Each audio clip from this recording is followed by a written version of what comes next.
বরং আমি আপনাকে স্বাক্ষর করে দিতে পারি, লিখে দিতে পারি। এখন যদি আমাকে বলা হয় যে তুমি বাংলাদেশের দায়িত্ব নিয়ে নাও, আমি বাংলাদেশের দায়িত্ব নিয়ে বাংলাদেশ চালাতে পারবো না। কেন চালাতে পারবো না? এই বাংলাদেশের প্রত্যেকটা স্তরে মিথ্যুক আর দুর্নীতিবাজ লোক বসে আছে। সচিবালয় থেকে নিয়ে শুরু করে একদম নিম্ন লেভেল পর্যন্ত প্রত্যেক পদে পদে দুর্নীতিবাজ আর মিথ্যুক আছে। সুতরাং আমাকে দায়িত্ব দিলে আমি দেশ চালাতে পারবো, এটা অসম্ভব। যদি আমরা চাই যে আমাদের দেশে ইসলাম প্রতিষ্ঠা হোক, তাহলে আমাদেরকে আগে এই আন্দোলন শুরু করতে হবে যে আমরা সত্যবাদী হব, ন্যায়পরায়ণ হব, এবং আমাদের পরবর্তী প্রজন্মকে আমরা সত্যবাদী বানাবো, ন্যায়পরায়ণ বানাবো। এরা সামান্য একটা টাকার জন্য মিথ্যা বলবে না, সামান্য একটা টাকার জন্য অন্যায় অবিচার করবে না। মেরুদণ্ড থাকবে, আত্মমর্যাদা থাকবে, আত্মসম্মান থাকবে। আল্লাহ কোনো যুগে কোনো নবীকে অন্যায়পরায়ণ এবং মিথ্যুক অবস্থায় পাঠাননি। প্রত্যেক নবীর বেসিক গুণ, একদম মূল জন্মগত গুণ, পরে গিয়ে নবী হয়েছে। 40 বছর পরে গিয়ে আমার নবী মুহাম্মদ সাল্লাল্লাহু আলাইহি ওয়াসাল্লাম নবী হয়েছে, কিন্তু আমার নবীর জন্মগত গুণ হচ্ছে তিনি সত্যবাদী এবং ন্যায়পরায়ণ। তাহলে ওই যখন আমার নবী মুহাম্মদ সাল্লাল্লাহু আলাইহি ওয়াসাল্লাম সালাতে দাঁড়াচ্ছেন, তখন তার হৃদয় হচ্ছে ফ্রেশ, পরিষ্কার। কেননা তিনি জীবনে মিথ্যা বলেননি, কারোর সাথে অন্যায় করেননি, তার হৃদয় কলুষিত নয়। কারণ আমি গীবত করেননি, কারণ আমি অপবাদ দেননি, পরিষ্কার হৃদয় নিয়ে সালাতে দাঁড়িয়েছে। আর আমি আপনি যখন সালাতে দাঁড়াচ্ছি, উমরা করতে যাচ্ছি, হজ করতে যাচ্ছি, দান করতে যাচ্ছি, তখন ওই সালাতে দাঁড়ানোর আগেই আরেকজনের নামে গীবত করলাম, মিথ্যা বলে টাকা ইনকাম করে সেই টাকা দান করছি, তথা প্রত্যেকটা স্তরে আমার হৃদয় কলুষিত। তাহলে আমার সালাত আর মুহাম্মদ সাল্লাল্লাহু আলাইহি ওয়াসাল্লামের সালাতের মধ্যে আসমান জমিন পার্থক্য আছে। এই সালাত দিয়ে গোলামি হবে, আর ওই সালাত দিয়ে নেতৃত্ব হবে। ওই সালাত দিয়ে পৃথিবী শাসন হবে, আর এই সালাত দিয়ে শুধু গোলামি করা হবে। তো গোলামির শাসন থেকে মুক্তি পেতে চাইলে আগে নিজেদেরকে আত্মমর্যাদা সম্পন্ন হতে হবে। আর আত্মমর্যাদা সম্পন্ন হতে হলে 1 নাম্বার লাগবে হচ্ছে ন্যায়পরায়ণতা এবং সত্যবাদিতা। সম্মানিত উপস্থিতি, এবার আমরা ইসলামের দ্বিতীয় আরেকটি বিষয়, অর্থনৈতিক মূল্যবোধ, সেটি আপনাদের সামনে তুলে ধরি। ইসলামের অর্থনৈতিক মূল্যবোধ 2টি বাক্যের উপর দাঁড়িয়ে আছে, আল কানাআহ ওয়াল ইফফাহ, অল্পে সন্তুষ্ট ও পবিত্রতা। অল্পে তুষ্টি এবং পবিত্রতা, এই দুটির উপর ইসলামের অর্থনৈতিক মূল্যবোধ দাঁড়িয়ে আছে। মানুষ, আমরা যে অন্যায়পরায়ণতার আলোচনা করছি, যেই মিথ্যার আলোচনা করছি, যেই সত্যবাদিতার আলোচনা করছি, এই প্রত্যেকটা জায়গায় মানুষ প্রবেশ করে অর্থের কারণে। আমি মনে হয় বুঝাতে পারিনি। মানুষ মিথ্যা বলে বেশিরভাগ সময়, অন্যায় করে বেশিরভাগ সময় কিসের জন্য? টাকার জন্য। তাহলে যখন আমি আপনি ইসলামের অর্থনৈতিক মূল্যবোধটা বুঝবো, তখন আমার এবং আপনার জন্য সত্য বলা, আমার এবং আপনার জন্য ন্যায়পরায়ণ হওয়া সহজ হবে। রাসূলুল্লাহ সাল্লাল্লাহু আলাইহি ওয়াসাল্লাম ইসলামের অর্থনৈতিক মূল্যবোধের যে ভিত্তি আমরা দাঁড় করালাম, যে ইসলামে অর্থনৈতিক মূল্যবোধের ভিত্তি হচ্ছে আমরা অল্পে তুষ্ট থাকব, এবং আমরা অল্পে তুষ্ট থাকব এবং পবিত্র রাখবো আমাদের ধন সম্পদকে অন্যায় থেকে, হারাম থেকে। আচ্ছা, আমরা বেশিরভাগ ক্ষেত্রে এই সমস্ত হারামের প্রবেশ করার সবচেয়ে সহজ রাস্তা হচ্ছে ঋণ এবং কর্জ। সুদ একটা জুলম, অন্যায় এবং অত্যাচার। এই সুদে মানুষ প্রবেশ করে অবশ্য অর্থনৈতিক চাহিদা থেকে। আর সুদ বহু পরের কথা, স্বাভাবিক লোনের কথা বলি, স্বাভাবিক কর্জে হাসানার কথা বলি। আল্লাহ যেখানে কর্জে হাসানা মানুষকে দিতে বলেছে, যে কেউ যদি কর্জে হাসানা চায়, কর্জে হাসানা দাও, কেননা এই কর্জে হাসানা তুমি আল্লাহকে দিচ্ছ। ওমাই ইউকরিদুল্লাহ করদান হাসানা, তোমাদের মধ্যে কে আল্লাহকে কর্জে হাসানা দিবে?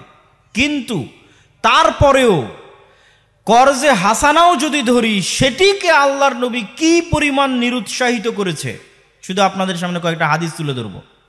আমি আপনাদেরকে আবারও বলছি, সুদের লোনের কথা বহু পরে, আমি আমার এক পরিচিত ভাইকে গিয়ে বলছি আমার একটু সমস্যা, আমাকে 1000 টাকা ধার দাও।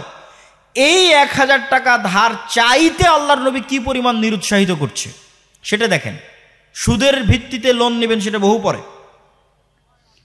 عن عائشة رضي الله تعالى عنها أنها قالت أن النبي صلى الله عليه وسلم كان يدعو في الصلاة আল্লাহর নবী সালাতে প্রচুর পরিমাণে দোয়া করতেন, আল্লাহুম্মা ইন্নী আউযু বিকা মিনাল মা'সামি ওয়াল মাগরাম, হে আল্লাহ আমি আপনার নিকটে পরিত্রাণ চাই গুনাহ থেকে, আপনার নিকটে পরিত্রাণ চাই লোন থেকে, কর্জ থেকে।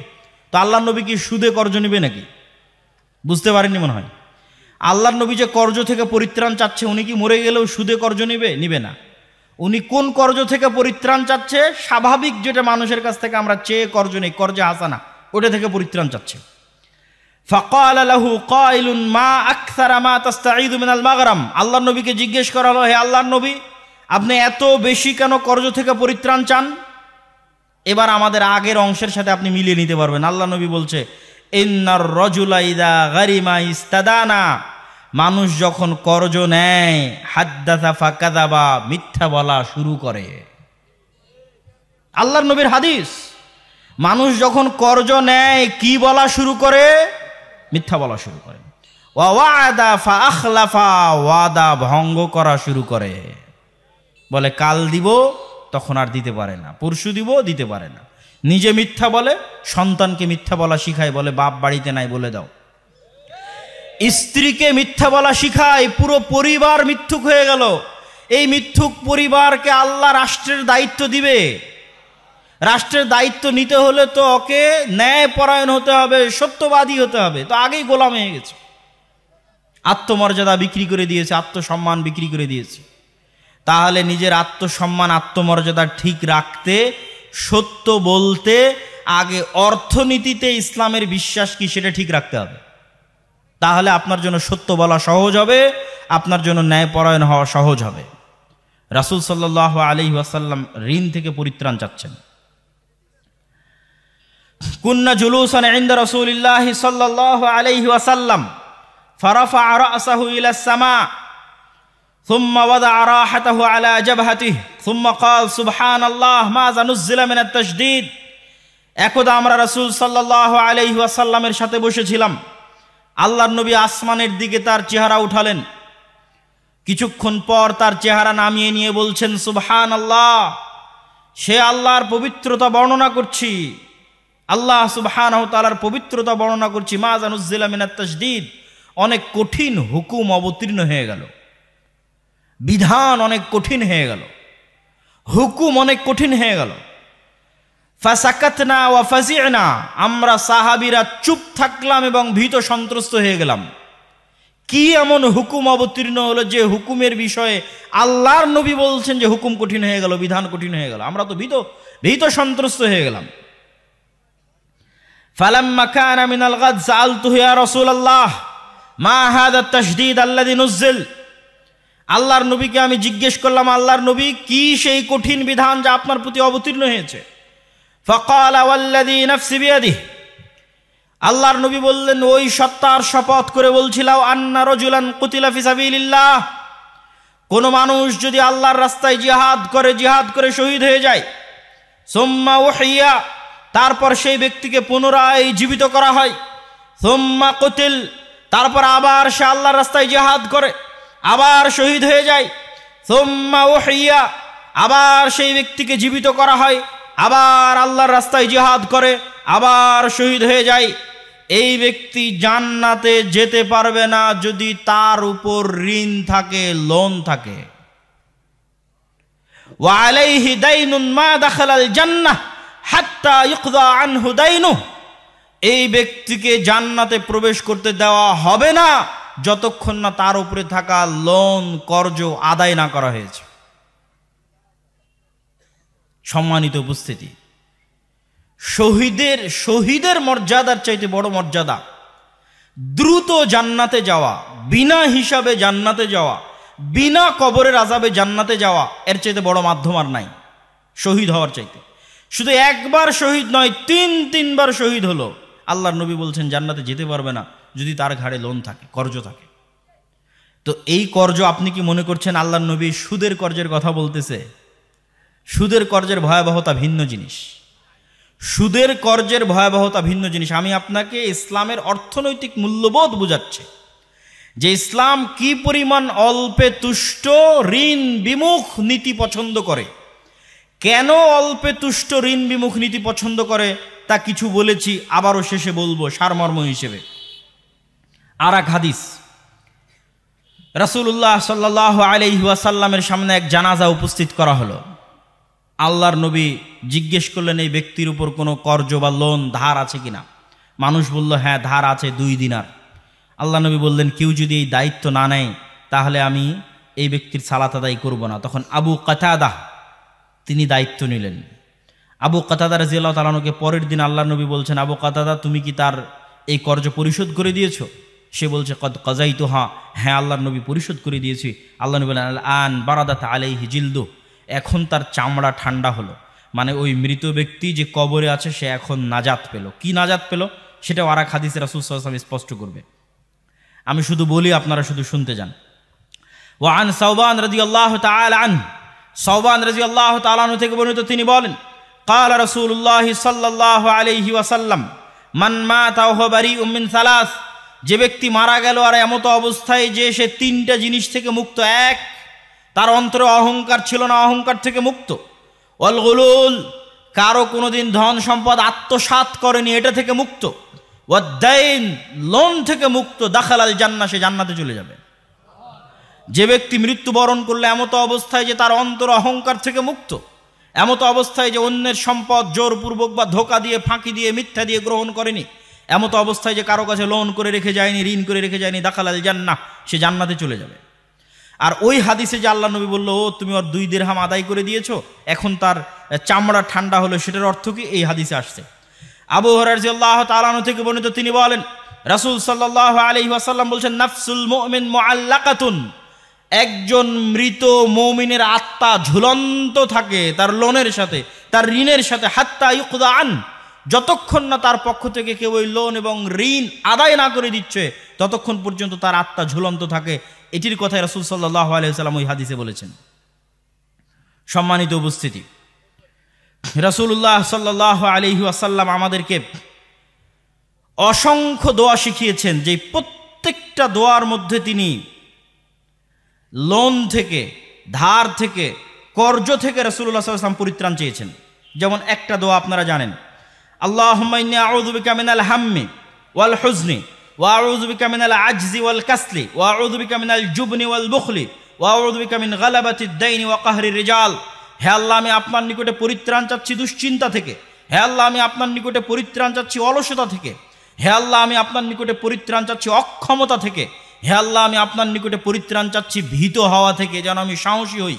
হে আল্লাহ, আমি আপনার নিকটে পরিত্রাণ চাচ্ছি কৃপণতা থেকে, যেন আমি মানুষকে দিতে পারি। এবার কি বলছেন? হে আল্লাহ, আমি আপনার নিকটে পরিত্রাণ চাচ্ছি লোন থেকে, যেন আমাকে কোনোদিন লোন ধার করতে না হয়। এই লোন, এই ধার সুদের নয়, স্বাভাবিক লোন, স্বাভাবিক ধারকে আল্লাহর নবী এত ভয় করছে। সুদেরটা বহু পরে, সুদেরটা বহু পরে। স্বাভাবিক কর্জকে আল্লাহর নবী এত ভয় করতেছেন যে তিনি দোয়া করতেছেন যেন তার ঘাড়ে লোন চেপে না যায়, ওয়া কাহরির রিজাল, এবং মানুষের দাপট যেন তাকে পেয়ে না বসে। রাসূলুল্লাহ সাল্লাল্লাহু আলাইহি ওয়াসাল্লাম এই জন্য দোয়া করেছেন, আল্লাহুম্মা কফিনি বিহালালিকা আন হারামিক ওয়া আগনিনি বিফাজলিকা আম্মান সিওয়াক। হে আল্লাহ, আমি আপনার হালাল মাধ্যমে, আপনার হালাল রুজির মাধ্যমে হারাম থেকে পরিত্রাণ চাই, ব্যবস্থা করে দেন। আমার জন্য হালালের ব্যবস্থা করে দেন, যেন হারামের দ্বার প্রান্তে আমাকে যেতে না হয়। হে আল্লাহ, আর আপনার মাধ্যমে আমি যথেষ্ট হতে চাই, যেন অন্যের মুখাপেক্ষী হতে না হয়। আপনার মুখাপেক্ষী হতে চাই, আপনার মুখাপেক্ষী হওয়াই যেন আমার জন্য যথেষ্ট হয়ে যায়। পৃথিবীর আর কোনো মানুষের জন্য আমার মুখাপেক্ষী হওয়া না লাগে। কেন এত শক্তভাবে, কেন ঋণ বিমুখ, অল্পে সন্তুষ্ট অর্থনৈতিক জীবনযাপন করার জন্য বলা হচ্ছে? এই জন্য বলা হচ্ছে যে যখনই আপনি এই রাস্তা ছেড়ে দিবেন, অল্পে সন্তুষ্ট হওয়া ছেড়ে দিবেন, ঋণ বিমুখতা ছেড়ে দিবেন, তখনই এবার আত্মসম্মান, আত্মমর্যাদা বিক্রি হওয়া শুরু হবে, মিথ্যা বলা শুরু হবে, অন্যায় করা শুরু হবে। আর যখনই মিথ্যা বলা শুরু হবে, আত্মমর্যাদা, আত্মসম্মান থাকবে না, তখন আপনি আর নেতা হতে পারবেন না, তখন গোলাম। আর আল্লাহর নবী চান না যে তার উম্মত গোলাম অবস্থায় জীবনযাপন করুক। তিনি চান তার উম্মত মেরুদণ্ড সোজা করে মাথা উঁচু করে পৃথিবীতে বসবাস করুক। মেরুদণ্ড সোজা করে মাথা উঁচু করে বসবাস করতে হলে অল্পে সন্তুষ্ট, ঋণ বিমুখ জীবনযাপন করতে হবে, যাতে মিথ্যের ধারে কাছে যেতে না হয়, অন্যায় পরায়ণতার ধারে কাছে যেতে না হয়। এরকম একটা প্রজন্ম যদি আমরা তৈরি করতে পারি, একটা মুসলিম প্রজন্ম যারা দুর্নীতিবাজ হবে না, যারা মিথ্যুক হবে না, যারা অন্যায় পরায়ণ হবে না, যাদের মেরুদণ্ড সোজা থাকবে, ওই প্রজন্মের হাত দিয়ে রাষ্ট্র ক্ষমতা ইসলাম প্রতিষ্ঠিত হবে।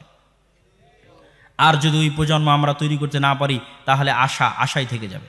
সম্মানিত উপস্থিতি, ইসলামে অর্থনীতির দ্বিতীয় যে মূলনীতি, সেই মূলনীতিটি হচ্ছে সোশ্যাল ইন্স্যুরেন্স। আজকের বিশ্বে সব জায়গায় ইন্স্যুরেন্স আছে। তো মানুষ আমাদেরকে জিজ্ঞেস করে, আমরাও ইন্স্যুরেন্স করতে চাই, কিন্তু আল্লাহ কিন্তু ভিত্তি রেখেছেন সোশ্যাল ইন্স্যুরেন্সের উপর। সোশ্যাল ইন্স্যুরেন্সের পর সোশ্যাল জাস্টিসের কথা বলবো। সোশ্যাল জাস্টিসের কথা বলে বক্তব্যের শেষের দিকে চলে যাব ইনশাআল্লাহুল আজিজ। সোশ্যাল ইন্স্যুরেন্স কি? আল্লাহর পবিত্র কোরআনের আয়াত দেখেন, লাইসাল বিররু আন তুওয়াল্লু উজুহাকুম কিবালাল মাশরিক ওয়াল মাগরিব। হে মুসলিমেরা, হে মুমিনেরা, তোমাদের জন্য এতে কল্যাণ নাই যে তোমরা পশ্চিমমুখী হবে না পূর্বমুখী হবে। ওয়ালাকিন্নাল বিররা, জেনে রাখো, নেকি কল্যাণ ওই কাজেই, মান আমানা বিল্লাহি ওয়াল ইয়াউমিল আখির, যে আল্লাহর প্রতি ঈমান আনয়ন করলো, পরকালের প্রতি বিশ্বাস স্থাপন করলো, ওয়াল মালাইকাতি ওয়াল কিতাবি ওয়ান নবিয়্যিন, ফেরেশতার প্রতি বিশ্বাস স্থাপন করলো, কিতাবের প্রতি বিশ্বাস স্থাপন করলো, নবীদের উপর বিশ্বাস স্থাপন করলো। এবার শুরু হচ্ছে ইবাদত। ঈমান শেষ হতেই দেখেন ইবাদত কি দিয়ে শুরু হচ্ছে। এতক্ষণ সব ঈমান, আল্লাহর প্রতি ঈমান, পরকালের প্রতি ঈমান, ফেরেশতার প্রতি ঈমান, নবীদের প্রতি ঈমান। ঈমান শেষ, এবার আমল শুরু। আমল কি? 1 নম্বর আমল, ওয়া আতাল মালা আলা হুব্বিহি যাবিল কুরবা। ধন সম্পদকে ভালোবাসে, তারপরেও ধন সম্পদ নিকট আত্মীয়ের মধ্যে খরচ করতে পারে যে। ধন সম্পদকে ভালোবাসে, তারপরেও ধন সম্পদ নিকট আত্মীয়র জন্য খরচ করতে পারে যে। ওয়াল ইয়াতামা, ইয়াতিমদের জন্য খরচ করতে পারে যে। ওয়াল মাসাকিন, মিসকিনদের জন্য খরচ করতে পারে যে। ওয়াবনাস সাবিল, মুসাফির পথিকের জন্য খরচ করতে পারে যে। ওয়াসাইলিন, ভিক্ষুক চাইতে এসেছে তার জন্য খরচ করতে পারে যে। ওয়াফির রিকাব ওয়া আকামাস সালাতা ওয়া আতা যাকাত, এবার আসতেছে সালাত প্রতিষ্ঠা করে, যাকাত আদায় করে। ওয়াল মুফুনা বিআহদিহিম ইযা আহাদু, ওয়াদা করলে রক্ষা করে। ওয়াসসাবিরিনা ফিল বাসাই ওয়াদ দাররা, বিপদ আপদে ধৈর্য ধারণ করে। হিনাল বাস, যখন কষ্ট থাকে, দুঃখ থাকে, তখন ধৈর্য ধারণ করে। উলাইকাল্লাযীনা সাদাকু, এরাই সত্যবাদী। ওয়া উলাইকা হুমুল মুত্তাকুন, এরাই পরহেজগার। তাহলে কি দেখলেন? আল্লাহ সুবহানাহু ওয়া তাআলা ঈমানের পরপরই শুরু করে দিলেন আপনার পাড়া প্রতিবেশী, আত্মীয় স্বজন, ইয়েতিম, মিসকিন। আল্লাহ কোরআনে বলতেছে। আর এক আয়াতে দেখেন, আল্লাহ তার নিজের ইবাদতের পরে নিজের ইবাদত করার কথা বলেই কি বলবেন? ওয়াবুদুল্লাহ ওয়ালা তুশরিকু বিহি শাইআ, হে দুনিয়ার মানুষ, তোমরা আল্লাহর ইবাদত করো। ওয়ালা তুশরিকু বিহি শাইআ, আল্লাহর সাথে কাউকে শরীক করিও না। আল্লাহর কথা শেষ, মানে আল্লাহর জন্য এতটুকু যে আল্লাহর সাথে কাউকে শরীক করা যাবে না, আল্লাহর তাওহীদ প্রতিষ্ঠা করতে হবে। আল্লাহর কথা শেষ। এবার আল্লাহ মানুষের মধ্যে চলে গেলেন, শুরুই করলেন মানুষ দিয়ে। ওয়াবিল ওয়ালিদাইনি ইহসানা, আমার ইবাদতের পরেই তোমাদের জন্য জরুরি দায়িত্ব পিতামাতার সাথে ভালো ব্যবহার করবে। ওয়াবিদিল কুরবা, নিজের নিকট আত্মীয়র সাথে ভালো ব্যবহার করবে। ওয়াল ইয়াতামা, ইয়েতিমদের সাথে ভালো ব্যবহার করবে। ওয়াল মাসাকিন, মিসকিনদের সাথে ভালো ব্যবহার করবে। ওয়াল জারি দিল কুরবা, তোমার প্রতিবেশী আত্মীয়র সাথে ভালো ব্যবহার করবে। ওয়াল জারিল জুনুব, এবং তোমার বাড়ির সাথে যার বাড়ি লেগে আছে তার সাথে ভালো ব্যবহার করবে। ওয়াসাহিবি বিল জামব, এবং তোমার বন্ধুর যে প্রতিবেশী তার সাথে ভালো ব্যবহার করবে। ওয়াবনিস সাবিল, পথিকের সাথে ভালো ব্যবহার করবে। ওয়ামা মালাকাত আইমানুকুম, তোমার অধীনস্থ কর্মচারী, কর্মকর্তা, স্ত্রী, সন্তান, সন্ততি, তাদের প্রতি ভালো ব্যবহার করবে। ইন্নাল্লাহা লা ইউহিব্বু মুখতালান ফাখুরা, আল্লাহ অহংকারী, খারাপ আচরণকারীকে পছন্দ করেন না। সম্মানিত উপস্থিতি, এরকম অসংখ্য আয়াত আমি আপনাদের সামনে তুলে ধরতে পারবো, যেখান থেকে আপনি ইসলামের প্রকৃত রূপটা দেখতে পাবেন। যে আল্লাহ এইভাবে কোরআনে যখন ধারাবাহিক বলতে থাকে, তখন আল্লাহর কথা শেষ হলে আল্লাহ মানুষের মধ্যে চলে যায়। আর আমাদের কাছে সবচেয়ে অবহেলিত হচ্ছে মানুষের সাথে সম্পৃক্ত বিষয়গুলো, সবচেয়ে অবহেলিত। আমাদের আকীদা ভুল আছে এ কথা বলবো না, মাশাআল্লাহ মোটামুটি সবার আকীদাই ঠিক। আমাদের সালাত আমরা ভুল আদায় করি এটা বলবো না, মাশাআল্লাহ আমরা সঠিকই সালাত আদায় করি। কিন্তু আমাদের ত্রুটি কোথায়? আমাদের ত্রুটির জায়গা হচ্ছে আল্লাহ সুবহানাহু ওয়া তাআলা যেগুলো আদেশ দিয়েছেন, যেই সোশ্যাল জাস্টিস এবং সোশ্যাল ইন্স্যুরেন্সের কথা আল্লাহ বলেছেন, সেটা আমাদের মধ্যে নাই। সোশ্যাল ইন্স্যুরেন্স কি? একজন মানুষ বিপদে পড়েছে, তো তার দেখাশোনার দায়িত্ব, তার অর্থনৈতিক সকল দায়িত্ব তার আশেপাশের পাড়া প্রতিবেশী ভাই বোন আত্মীয় স্বজন গ্রহণ করবে, যা কোরআনের এই আয়াত থেকে স্পষ্ট। আর সোশ্যাল জাস্টিস কি? ওই যে ন্যায়পরায়ণতার কথা বলে এসেছি, ইমাম বুখারীর আল আদাবুল মুফরাদ খুলবেন, ইমাম বুখারী আল আদাবুল মুফরাদে কার সাথে কেমন আচরণ করতে হবে, কি ব্যবহার করতে হবে, সে অধ্যায় রচনা করেছেন। একের পর এক বাপ মা ভাই বোন আত্মীয় স্বজন স্ত্রী পুত্র পাড়া প্রতিবেশী, এটা হচ্ছে সোশ্যাল জাস্টিস, সামাজিক ন্যায় বিচার। শাহ হলিউল্লাহ মুহাদ্দিস দেহলভী, সৈয়দ আহমদ বেরেলভী, শাহ ইসমাইল শহীদ, মীর নিসার আলী তিতুমির এবং হাজী শরীয়তুল্লাহ, তাদের ফরাইজি আন্দোলন, এগুলো কিসের আন্দোলন ছিল? আপনারা যদি রাষ্ট্র ক্ষমতা ইসলামকে প্রতিষ্ঠা করতে চান, তাহলে সমাজে সোশ্যাল ইন্স্যুরেন্স এবং সোশ্যাল জাস্টিস প্রতিষ্ঠা করতেই হবে, না হলে রাষ্ট্র ক্ষমতা ইসলামকে নিয়ে যেতে পারবেন না। আর যত তন্ত্রমন্ত্র দেখানো হচ্ছে, গণতন্ত্র বলেন সমাজতন্ত্র বলেন, এগুলোকে জন্মই দেওয়া হয়েছে যেন ইসলাম কোনোদিন রাষ্ট্র ক্ষমতায় যেতে না পারে। যারা আমার এই কথার সাথে দ্বিমত করবেন তাদেরকে অনুরোধ করবো, আপনি আরও পড়েন, আরও অধ্যয়ন করেন, আরও জ্ঞান অর্জন করেন। গণতন্ত্র দিয়ে কখনোই পূর্ণাঙ্গ ইসলাম রাষ্ট্র ক্ষমতায় যাবে না। গণতন্ত্র দিয়ে কোন ইসলাম রাষ্ট্র ক্ষমতায় যাবে? অপূর্ণাঙ্গ, কম্প্রোমাইজড, বিকৃত ইসলাম রাষ্ট্র ক্ষমতায় যাবে। আর যদি পূর্ণাঙ্গ ইসলামকে রাষ্ট্র ক্ষমতায় নিয়ে যেতে চান, তাহলে একদম গোড়া থেকে শুরু করতে হবে। ন্যায়পরায়ণ প্রজন্ম এবং সত্যবাদী প্রজন্ম, অল্পে তুষ্ট, মাথা উঁচু করে থাকবে, মেরুদণ্ড সোজা, আত্মমর্যাদা সম্পূর্ণ প্রজন্ম তৈরি করতে হবে। আর যেই প্রজন্ম সোশ্যাল জাস্টিস প্রতিষ্ঠা করবে, সোশ্যাল ইন্স্যুরেন্স প্রতিষ্ঠা করবে। সোশ্যাল জাস্টিস কি? ওই যে বললাম হাজী শরীয়তুল্লাহরা কি করেছিল? ব্রিটিশরা দিল্লি বসে থাকতো, দিল্লিতে বসে থেকে কি আপনার এই রাজপাটের গ্রাম কন্ট্রোল করতে পারবে? পারবে না। সেই কালে পারেনি। এখনই রাস্তাঘাট নাই, তখন তো আরও রাস্তাঘাট ছিল না। তো রাষ্ট্রীয় ক্ষমতা তাদের কাছে ছিল, কিন্তু তারা বলেছিল না, গ্রামে আমরা ইসলাম প্রতিষ্ঠা করব। গ্রামে ইসলাম প্রতিষ্ঠা হবে কি? গ্রামে অন্যায় অবিচার অনাচারের বিরুদ্ধে রুখে দাঁড়াবে, গ্রামে প্রচলিত সকল কুসংস্কারের বিরুদ্ধে রুখে দাঁড়াবে। আমার বক্তব্যে আজকে অন্যায় অনাচার দ্বারা আপনারা যে অন্যায় অনাচার বুঝছেন সেটা নয়। আমার বক্তব্যে আজকে অন্যায় অনাচার দ্বারা মানুষের সাথে সম্পৃক্ত অন্যায় অনাচার। যেমন একটা উদাহরণ দিই, ডিম্যান্ড বা যৌতুকের ভিত্তিতে মেয়েদের বিয়ে হয় না? হয় না? হয়। ডিম্যান্ড বা যৌতুকের ভিত্তিতে মেয়েদের বিবাহ ন্যায় না অন্যায়? আজকের আলোচনায় কি বুঝলেন? ন্যায় পরায়ণতা না মুনাফিকি? মুনাফিকি।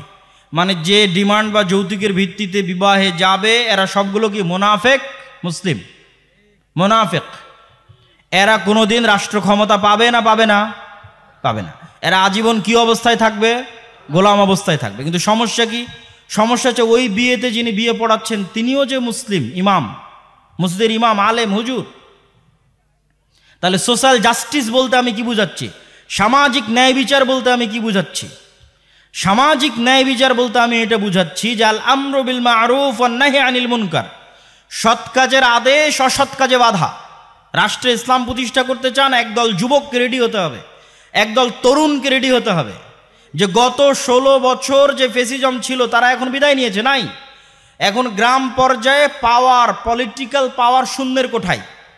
কিন্তু দুঃখজনক হলেও সত্য, আমাদের মেরুদণ্ড না থাকার কারণে, আমাদের ন্যায়পরায়ণতা না থাকার কারণে, আমাদের সত্যবাদিতা না থাকার কারণে, আমাদের দুর্নীতিগ্রস্ত হওয়ার কারণে 16 বছর একটা শক্তিশালী পাওয়ার বিদায় নেওয়ার পর আমরা নামকা অস্তে আর এক দলের কাছে ক্ষমতা দিয়ে দিচ্ছি। একইভাবে তারা আবার আগের মতো অন্য যে দল ছিল তাদের মতো চাঁদাবাজি শুরু করেছে, অন্যায় কার্যকলাপ শুরু করেছে, অবিচার শুরু করেছে। কিন্তু আপনাদের মেরুদণ্ড নাই, সত্য বলেন না, ন্যায় প্রতিষ্ঠা করেন না, ফলত আপনারা আজীবন গোলাম থাকবেন। আর যদি গোলামি থেকে মুক্তি পেতে চান, ওই হাজী শরীয়তুল্লাহর পদ্ধতি অবলম্বন করতে হবে। তোমার ক্ষমতা কেন্দ্রে থাক, আপনারা 10 জন মিলে গ্রামে তো অন্তত ন্যায় বিচার প্রতিষ্ঠা করতে পারেন। আপনি বাড়ি করবেন তো ইট আর একজন নির্দিষ্ট ব্যক্তির মাধ্যমেই কেন আনা লাগবে? কেন আনা লাগবে? আমি ফ্যাক্টরি দিব তো একজন ব্যক্তিকে কেন চাঁদা দেওয়া লাগবে? কেন? গত 16 বছর দিয়েছেন, এখন কেন দিবেন? এখন কেন মাথা উঁচু করে প্রশ্ন করতে পারছেন না? এখনো কেন চুপচাপ মুখ বেজে অন্যায় এই জুলুমগুলো সহ্য করছেন? রাষ্ট্রে ইসলাম মানে ন্যায় বিচার, রাষ্ট্রে ইসলাম মানে ন্যায় পরায়ণতা। যে চায় যে রাষ্ট্রে ইসলাম প্রতিষ্ঠা হোক, ওকে আগে ওর সমাজে ওর গ্রামে ন্যায় বিচার প্রতিষ্ঠা করতে হবে। সম্মানিত উপস্থিতি, এই জন্য মসজিদ মাদ্রাসার ইমাম, মসজিদ মাদ্রাসার শিক্ষক, ইসলামপন্থী যুবক তরুণ, তাদেরকে সজাগ হতে হবে। এখন সময়, এখন পাওয়ার শূন্য। আপনি শক্ত হয়ে দাঁড়ালেই কেউ বাধা দেওয়ার নাই। আর যদি মাথা নত করে এইভাবে অন্যায় অবিচার সহ্য করেন, নিজেরাও এভাবে অন্যায় অবিচার করেন, তাহলে অযথা মুখে লিল্লাহে তাকবীর, আল্লাহু আকবার, রাষ্ট্রে ইসলাম, ইসলামী খেলাফা, এইগুলো বক্তব্য দিয়ে লাভ নাই। এই সালাত, এই সিয়াম মুনাফিকের সালাত এবং সিয়াম। আর মুনাফিকের সালাত এবং সিয়াম গোলামি ছাড়া আর কিছু দেয় না। মুনাফিকের সালাত এবং সিয়াম গোলামি ছাড়া আর কিছু দেয় না। যদি প্রকৃত সাচ্চা মুসলমান মাথা উঁচু করে দাঁড়িয়ে থাকবে, নবীদের মতো, সাহাবীদের মতো, ওমরের মতো, খালিদ ইবনে ওয়ালিদের মতো, তাহলে সত্য বলতে হবে, ন্যায়পরায়ণতা প্রতিষ্ঠা করতে হবে। নিজ নিজ জায়গা থেকে নিজে ন্যায়পরায়ণ হবেন, সমাজে ন্যায়পরায়ণতা প্রতিষ্ঠা করবেন, প্রত্যেক অন্যায় এবং অবিচারের বিরুদ্ধে রুখে দাঁড়াবেন। আল্লাহ সুবহানাহু ওয়া তাআলা আমাদেরকে তৌফিক দান করুক, আল্লাহুম্মা আমিন। এই বলে আমি আমার সংক্ষিপ্ত বক্তব্য আজকের মতো এখানেই শেষ করছি। ওয়া আখিরু দাওয়ানা আনিল হামদুলিল্লাহি রাব্বিল আলামিন। আসসালামু আলাইকুম ওয়া রাহমাতুল্লাহি ওয়া বারাকাতুহু।